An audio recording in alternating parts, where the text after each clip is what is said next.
Hello, hello. Welcome to another episode of the Quintessence of Leadership. And today is actually kind of especially special to me because Dr. Janet Williams, who is joining us today of the Good Groove Group, woo, say that fast 3 times, is a childhood friend. And I mean childhood, y'all, like baby. So yeah, day one, like day one. So this is really exciting. I'm excited to have her on this live. And as we're joining, whether you're on LinkedIn, because we're doing this LinkedIn live, and we're also broadcasting to Facebook, because I think this is so important. The conversation that we're going to have today, it is around women's health. We're in Women's Health History Month. Around May is mental health awareness. And so this conversation that Dr. Janet lives, breathes, walks every day, experiences, has written a book about it. Just is so pertinent to this time and in this season. So my dear friend, Dr. Janet, thank you for being here. I'm so grateful to have you. Thank you for having me. It's so wonderful to be here with you. I'm just so proud of you. I just got to, for your viewers, like Alicia was saying, we go back from, diapers. Like yes, our parents were good friends. And yes. It's just, I'm so excited to be here with you and, see all the good things that you're doing, girl. Come on, let's ride with clocking it. That's right. That's right. So I'm so excited to share your wisdom, your experiences, your lens, all the things that you have gone through in your life. And so I want to start first off, Dr. Janet. So y'all, as we said, we are childhood friends. So if I call her Janet, I can call her Janet. You're going to call her Dr. Janet or Dr. Williams, okay? When you meet her, just saying. I'm just putting that disclosure out there. So I have a little bit of leeway. You do. Yeah, thank you. Amen, sister. But so where I want to start, Jan, is you are a board certified OBGYN, no small feat, very, very, very diligent in your studies and all of the testing and all the things that it's required to get to this level in your life. So can you talk to us a little bit about why you wanted to be an OBGYN? What was it for you? Right. Well, I actually come from a very medical family, and my dad is a surgeon, a retired surgeon now. My mom was a registered nurse, retired registered nurse now. And so we had that background in the family of the medical sciences. When I went through medical school, I initially thought I was going to be in ear, nose, and throat. So I thought I was going to be a otolaryngologist. Yeah. As I got through the curriculum, I really connected with, more primary care, but I did like the surgery aspect of things. And so obstetrics and gynecology was sort of a fusion of those things. And what I loved about the primary care, family medicine sort of aspect of things is that one-on-one connection that you have with patients and the ability to like kind of delve into their lives on a real like human basis. And so that was like very real to me. But I also like doing surgery, So I like the aspect of surgery where you can go in, you can do something, make a change and help somebody feel better. And so I like the very concrete nature of that. Yeah. So that was kind of, the reason I was led towards obstetrics and gynecology. And when I actually did my first delivery, girl, I cried. I was in that. It was beautiful. It was just a beautiful moment to be able to share with people, bringing life into the world, bringing, a family member, essentially. Yeah. It's just a beautiful event that happens in our lives that is just, it's divine too, because how does that happen? How do you grow a whole human in your body and then bring that person into the world? Yeah. So it's a very like spiritual kind of experience. Oh, I love that. Knows, right? I love that. It is very spiritual, right? To I'm sure be such a part of a special moment for a family. As you said, a whole human, you're helping usher a whole human into this world, like that has been created in a divine fashion. So I love that positioning and framing around it. And in fact, what's kind of interesting is like, you have these connections with these families. Like today, this morning. In fact, I was looking on my Instagram, and one of my former patients, shout out to Felicia, hey girl, she celebrated her 20th wedding anniversary. Wow. And, her kids are graduating from school, and I've seen her and her husband through the years, and it's just, to know that I was a part of that, experience is Yes. irreplaceable.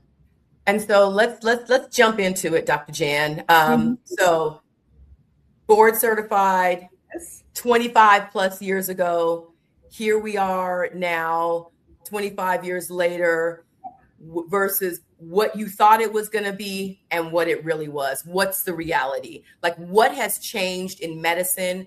So I'm going to ask you a few questions and I'm going to let you riff. What has changed in medicine? Where did you realize that it was time for you to make a different choice for yourself, personally, professionally, all of those things, mentally? And then where are you now, and how do you support women through their life changes, right? Because I'm very transparent. Your girl here is in perimenopause. Listen, perimenopause, menopause, some days I say menopause, some days it's like, oh, no, oops, it's perimenopause. All the things. Hello. So and it's a very real transition, and we need to be having these conversations more openly, as they are truly a part of life. They're a part of the aging process, all of that, right? I call it the seasoning process, right? And so, yes, just season it a little bit. So I'd love to hear where you were, right? Because as we gain insight, we gain wisdom, we gain life experience, we start realizing what's for us versus what's not for me, and I'm out, I'm choosing me. So can you just kind of talk us through it in any way that you choose to? Okay, well, I'll start with the state of medical care and medical health as we know it. And during the time that I've been in practice, I've really seen a change occur, right? And so we're from the generation where, at one point we had maps. There were things called maps where you pull out a map, you say, we're going to go to San Diego. Okay, this is how we get to San Diego. There was no GPS, right? Right. We've been in a revolutionary age. People in our demographic have. Yes. We've been on, there was house phones. Everyone had a landline. That's how I would call you, right? And we memorized each other's phone numbers. That's how things were, right? So we've seen the same thing happen in the medical field. When I started, everything was on paper. Now we're on Epic, we're on, various forms of medical documentation. But before we were on paper, we wrote progress notes, something called a SOAP note, where you write down all the things. On labor and delivery, for example, things have changed a lot. We have a lot more patient volume. There's a lot more that we're taking care of in an instant. I remember a time where, in the middle of the night, we'd be hanging out with the nurses. We're chit-chatting, we're talking, we're, doing patient care, but it wasn't the level of care, the level of the amount that was involved. And now people are sicker. Yes. There's obesity, there's diabetes, there's heart disease. So what that translates into on a labor and delivery ward is high risk, right? So you've got preeclampsia, you've got hemorrhaging that happens. You've got, all of these things that make the patients more complicated. And you're not given any more time to see more patients, more complicated patients, and there's a lot more risk involved. And as a medical clinician, that is damaging, right? Yeah. Because we have to take care of ourselves as well. Yes. And for me, during the time that things started to really increase, I was in perimenopause. In my 40s, and I actually was going through an infertility process.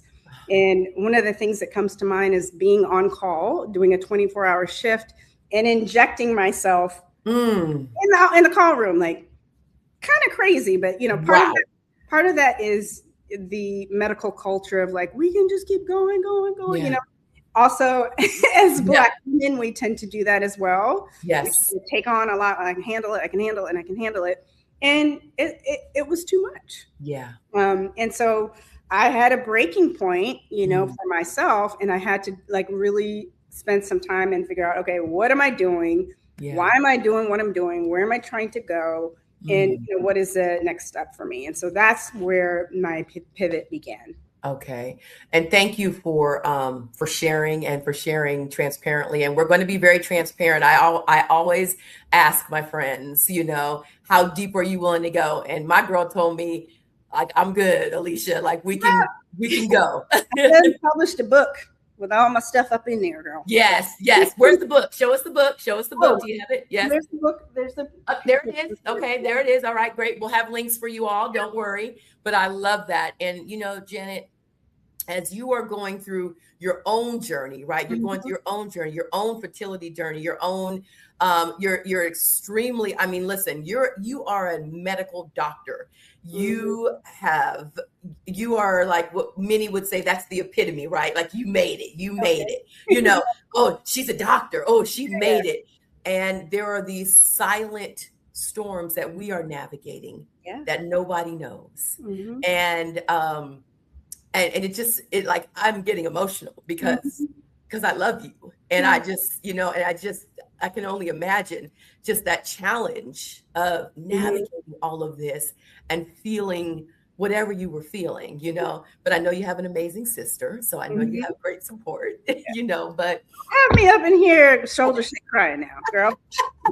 But it's just, but you are a demonstration, an illustration of what women, and as you said, we want to call this out, especially Black women and women of color, that we have a feeling that we've got to keep going. We've got to power through it. We've got to get beastie with it, right? Like we just go. And we break. We break. And so Janet, if you would, when did you know you broke? Like when you were like, I got to push back, right? And listen, I don't talk about this often, but I literally broke down with a patient. Okay, so I was like running late, like I was chronically late. And for that patient, if you're out there watching that, girl, I am sorry, but I was chronically late, and I was late again. And this was a pregnant lady, Black woman, and she, I was late every time I was coming to see her because I had too much going on, and it was the right time. So this was like the last one. I was running so behind, and this patient was like, called me on it. She was like, look, I'm going to switch doctors because, this is too much. And I cried. I fell apart and I cried in there. I was like, I'm sorry. I got so much going on. Yes. And I was like, it was too much. And my chief actually took me out. She's like, got going on, some time. And I took some time. I left. Good. I think it was like a month, and got into some therapy, and then I was working through stuff. Yes. And I want to just pin that. You all heard this physician, this board certified bomb physician, got herself some therapy. Yes. Friends, colleagues, leaders, women, men, get yourself the support you require. Get what you need for your nervous system, for your mental health, for what your heart needs, what your body needs. Yes. Get the help you need so you can show up more whole for the world, for the gifts that you have. You can walk divinely in your mantle that you're called to create and deliver to this world. So Janet, let's just keep talking about this. So you were feeling all the breakdown in your body, and it was showing. It could no longer be held inside. It was showing up, manifesting on the outside. It doesn't. It comes out in some form. Some people will have like hair loss. Yes, I did. You look up there, and it's a chunk of hair gone, and you're like, "Why? I'm doing everything the same." It's not the same. There's your body is going to tell you one way or the other, right? Yes. It may be sleep. It may be your mood. It's going to tell you. It's going to tell you. Maybe your work. It might, dip into your bag. Yes. So we've got to slow down and learn how to care for ourselves, honestly. I love that. I forgot what your question was. Did I answer? No, don't even worry about it. We're just talking. So I forgot too. Doesn't matter. because everything is perfect. Everything is always perfect. So Jan, as you right, you're navigating this, you're moving through it. You're in perimenopause, menopause. Now, at this juncture right here that we're talking about, where you just had the breakdown, where were you in your own journey with fertility? Like, where were you with that at that time? I had finished the fertility journey, right? Okay. And so we had done a couple rounds of infertility in vitro. Yes. And, doing the injections, a couple of surgeries, multiple ultrasounds, like all of this stuff. And I never took any breaks, which is crazy when I look back on it. It's like really crazy. I'm like taking 24-hour shifts with a cooler and then injecting, like, didn't make any sense when I think back on it. But went through that whole process, like, thousands of dollars in, fees and surgeries and medications for fertility medications at that time. Very, very expensive. By the way, Costco has a program for infertility. So if you're, trying to do that, look into the Costco program. It does exist. So a lot cheaper. Anyways, love that. Thank you. Thank you. Wasn't there at that time, but spent all this money. And then, did some testing on the embryos. So the embryos are, you join the egg and the sperm and you put it off to the side so that you can implant them later. Right. But they did the testing on the embryos and we found out that the embryos were, in fact, not compatible with life. So devastating. Yes. Devastating. Yes. So all of that, for that news was really, Yes. So that's where I was. And still perimenopausal. So you got all kinds of hormonal shifts happening. Correct. Emotional stuff going on. It's just a lot, It is a lot. It is a lot. And even as you're saying, so navigating that, right, and the disappointment, then keeping your face, like, I'm here. I'm your doctor. I've got you. And, and being a doctor in obstetrics where you're delivering babies that you're, I mean, that's a catch-22 right there, right? Your heart and going through your own, then perimenopause, menopause, brain fog, all of the things that we navigate, and I don't know about you, but I know for myself, really a level of weight gain, could not release it, over 200 pounds, right? And then caretaking for my, say again? I said ditto. Yep. Oh, see, caretaking for my dad at that point, right? And just all, not putting myself on the calendar, but I'm showing up, Jan. I'm showing up. I'm doing what I need to do for everybody else but Alicia. Yep. And so now we're here, Dr. Williams, we're here. We're here where you are, where you said, I'm not doing this anymore. I'm choosing me. And I want to also be clear, friends, physician in a health system, right? So listen, she clocking it, okay? She clocking it.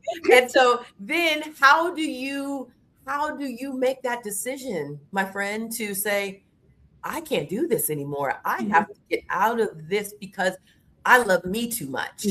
How do you navigate that for anybody who may be listening or watching the replay that could be in a flux state in their own life? Yeah. Well, it wasn't actually that hard. It wasn't that hard from the standpoint that I realized a while before even any of this happened that there was a shift happening in medical care where I wasn't able to be the doctor that I wanted to be. So, and I saw it in like the administration and the way they handle things was less human that I was seeing. Where, of course you're running a business, so you have to have certain measures and, there's things that you have to like abide by, but somewhere in there, the humanity was lost. And that's the whole reason why I went into medicine in the first place. Yes. So I knew even before I had my own, personal, crisis, that this was headed in the direction that didn't align with what I wanted to do. So for me, it was really more about like figuring out like what does align and then like figuring out how to do that. Yes. With a lot of businesses, a lot of times people end up, helping people in a way that they've helped themselves before. And that's kind of, where I am with things. Yeah. Yeah. You know?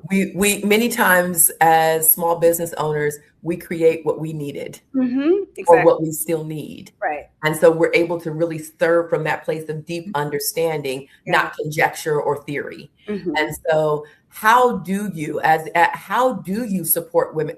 Before we do that, I want to talk about something that I know it works because I have a dear friend and operates in this practice too. And when I saw it that you did it, I said, "Oh, look at my friend." So I want to talk about hypnotherapy Yeah. for a moment Hmm. because a lot of people think it's voodoo, all those things.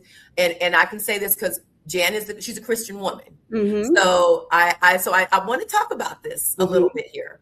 Um, Talk to me about hypnotherapy. I know it was a big part of your journey as well to healing, Hmm. and how you incorporate it now, and a little bit because you are a medical physician, so you are science backed, Yeah. right? That's the girl right there. So talk to us a little bit about that because sometimes people poo-poo on things, and we poo-poo on things sometimes because we just don't fully understand, Yeah. right? So can you share a little bit of that part with Yeah. us? I'll Yeah. just say a little funny thing. My dad, when I told him I got my hypnotherapy certification, he was like, "Oh, you're a witch doctor now." I was I like, can see Dr. George saying that. "Yes." I'm like, "For real?" Anyway, well, I'm yeah. like, really, Dad? My dad would have said something like that too. So I ain't gonna lie. Yeah. So, there are a lot of mind-body practices, including meditation and hypnosis. And hypnosis has been used in the in medical, practice for years, since the 1950s. You can use it for anesthesia, right?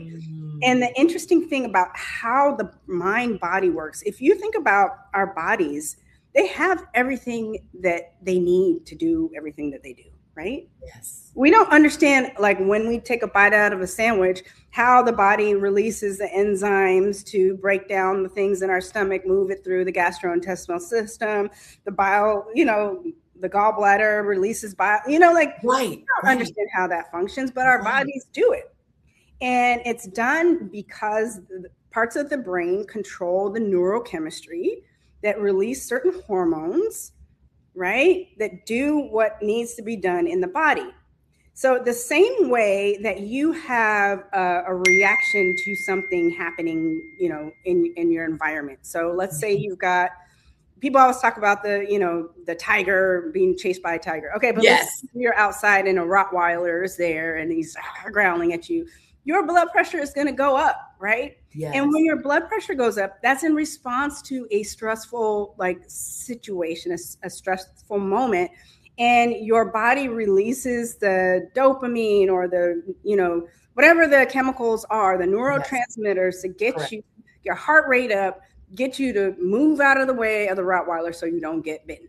That's right. The way that our bodies can produce hormones, chemicals, neurotransmitters to produce an outcome in the body is the same way that hypnosis can work to make changes in our physiology. I love so that. It works for our mental well-being. Serotonin, right? Yes. Medications. People take a serotonin reuptake inhibitor, those SSRIs, to treat depression. But those are chemicals in your body that your body, creates natively. So how do we access that mind-body connection to produce those chemicals on our own? And hypnosis is one of the ways that we can do it. I love and that. We can use it for the emotional states that are very common in perimenopause and menopause. We can use it for hot flashes. I have a whole system called the hot flash chill system, which is hypnosis audios, very soulful hypnosis audios that help women with their hot flashes. So, we worry about voodoo, and there's no voodoo in it, right? Right. And we actually block ourselves from healing that's available because, as you said, everything is already available to us. Already in there. And then, if you want to take it from a spiritual lens, who made your body? Right. Come on. Right. And it operates, as you said in the beginning, perfectly. We don't have to say, okay, go ahead, bile, release, right? Release bile now. Yeah. So I love what you're saying. And sometimes we outsmart ourselves. We think we're so smart that we're actually keeping ourselves away from opportunities that could serve us and really serve us more efficiently and without putting a drug in our body, right? Sometimes we know, yes, there has to be a drug introduced, right? We know that sometimes there are circumstances, but and the thing is, like, we don't live in a perfect world, right? Right. There are toxins, environmental toxins, like microplastics, like, the list goes on and on of the things that can affect our hormones, and it can affect our biochemistry, like in the way and interfere with the way it's supposed to work. Yes. And so, of course, yes, we want to use those modern technology and what we do know to help to augment and offset where we need to.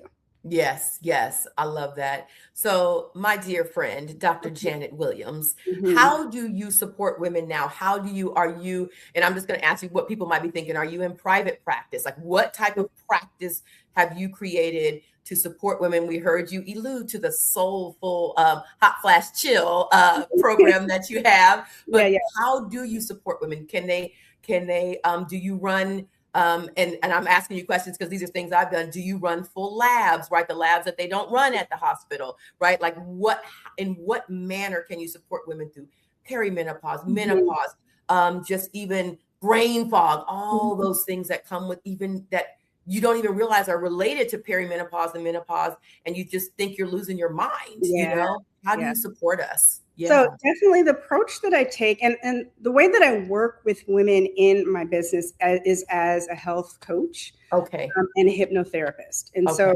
you do have an advantage because you actually have a doctor. Right. So you're getting a doctor without like the prescriptions, right? I'm not writing prescriptions for you, but I am able to look at your entire picture. And, with perimenopause, menopause, intimacy, health, our sexual health, all of these things are biopsychosocial. So meaning that there's biology involved, there's psychology involved, and then there's social cultural aspects of care involved. And so what I do is I will take a look at your entire picture. And, there's about 9 pillars of what I call good groove wellness, right? So these 9 pillars include our sexual health and function, our regular health, or just health and wellness.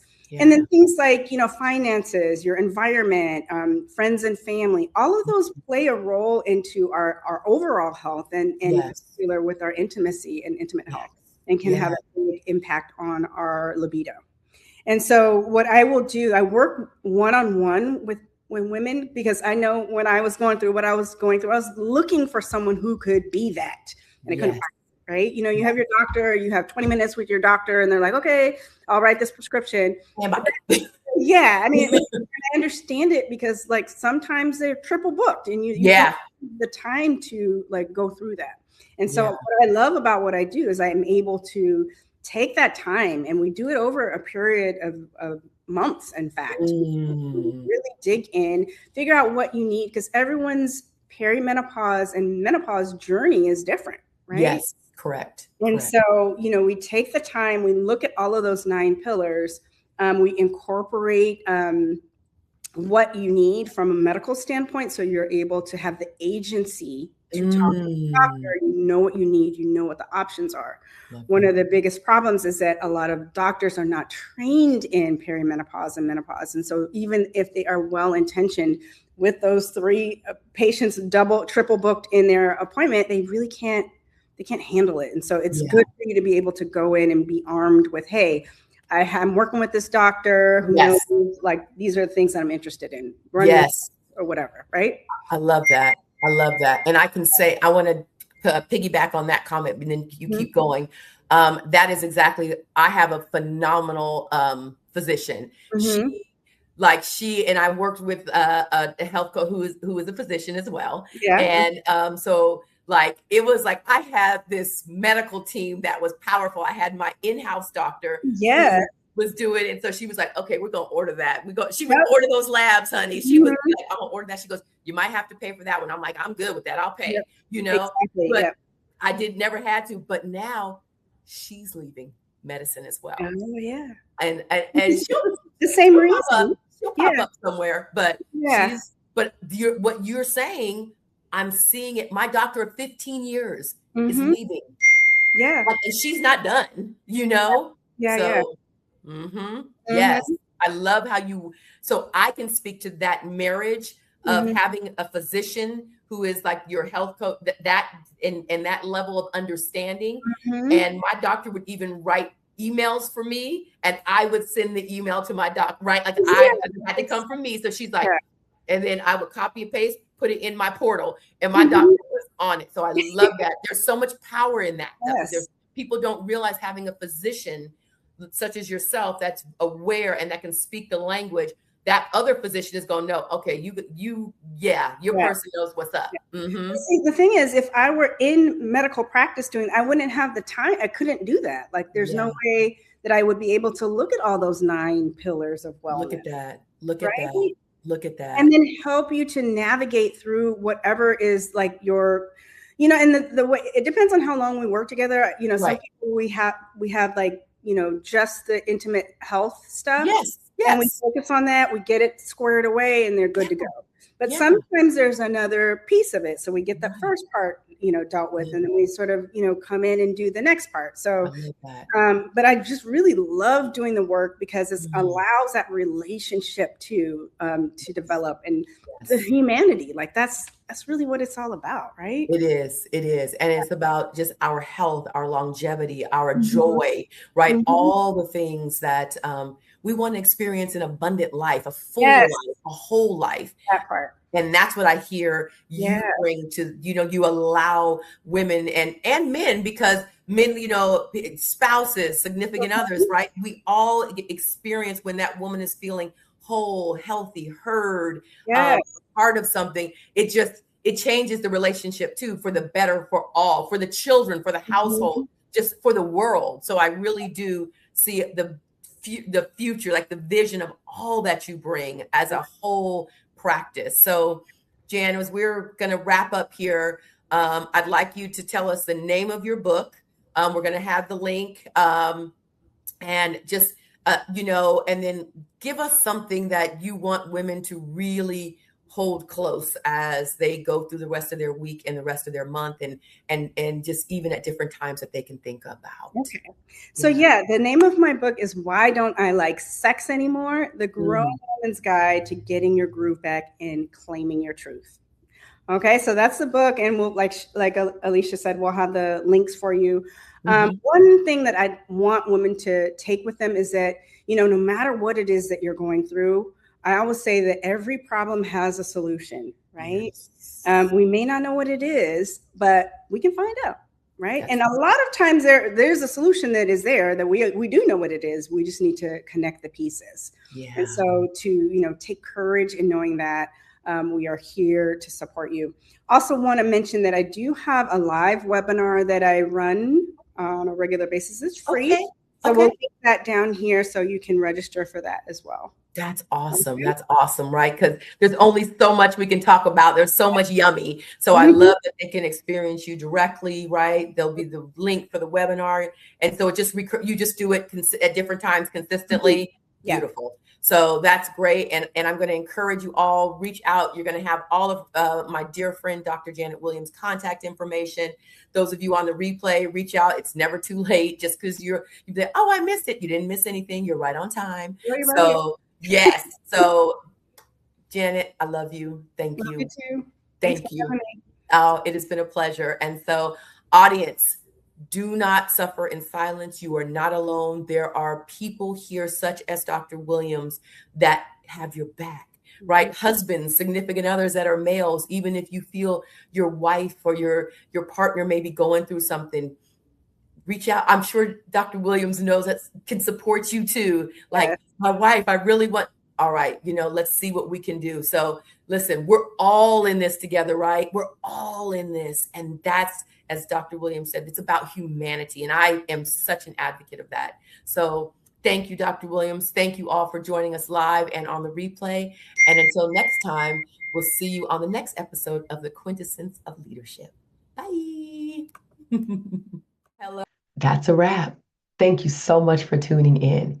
If you found this video helpful, don't forget to like, comment, and subscribe. It really does help the channel grow.